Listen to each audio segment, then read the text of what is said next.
আপনারা অনেকেই তো শ্রীকৃষ্ণের রাসযাত্রা দর্শন করেছেন, কিন্তু কখনো কি প্রভু বলরামের রাসযাত্রা দর্শন করেছেন?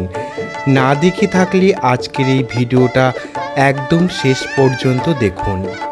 আজ সকাল সকাল আমি পৌঁছে গিয়েছিলাম আমার গুরুপাঠ শ্রীপাঠ কানাইডাঙ্গা প্রভু বলরামের মন্দিরে। চারিদিকে ভক্তদের ভিড়, শঙ্খধ্বনি, কীর্তনের সুর, মনে হচ্ছিল যেন স্বয়ং প্রভু বলরাম ব্রজধাম থেকে নেমে এসেছে এই পবিত্র ভূমি কানাইডাঙ্গাতে।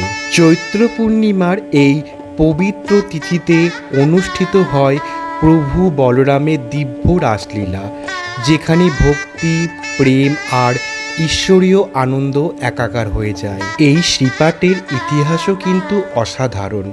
নিত্যানন্দ প্রভুর কৃপাধারা বহনকারী গোপীজন বল্লভ গোস্বামী প্রভু, যিনি বীরচন্দ্র প্রভুর পুত্র, এবং তার বংশধর রামগোবিন্দ গোস্বামী এবং তার পুত্র বিশ্বম্ভর গোস্বামী এই পবিত্র শ্রীপাঠ প্রতিষ্ঠা করেন।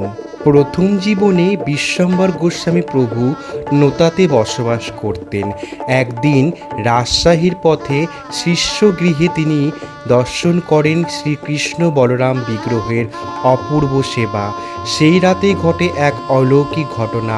স্বপ্নে প্রভু বলরাম স্নেহভরে বলেন, আমাকে তোমার সঙ্গে নিয়ে চলো।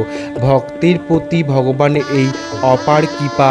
বিশ্বম্ভর গোস্বামী প্রভু বিগ্রহসহ যাত্রা শুরু করেন, কিন্তু যখন তিনি কানাইডাঙ্গায় পৌঁছান, প্রভু আর অগ্রসর হতে চান না। এই দিব্য ইঙ্গিত উপলব্ধি করে এই স্থানেই প্রতিষ্ঠিত হয় এই পবিত্র শ্রীপাঠ। শ্রুতি আছে, ব্রজনাভ যখন শ্রীকৃষ্ণের বিভিন্ন বিগ্রহ প্রতিষ্ঠা করেছিলেন, সেই সময়ে এই কৃষ্ণ বলরাম বিগ্রহের আবির্ভাব ঘটে।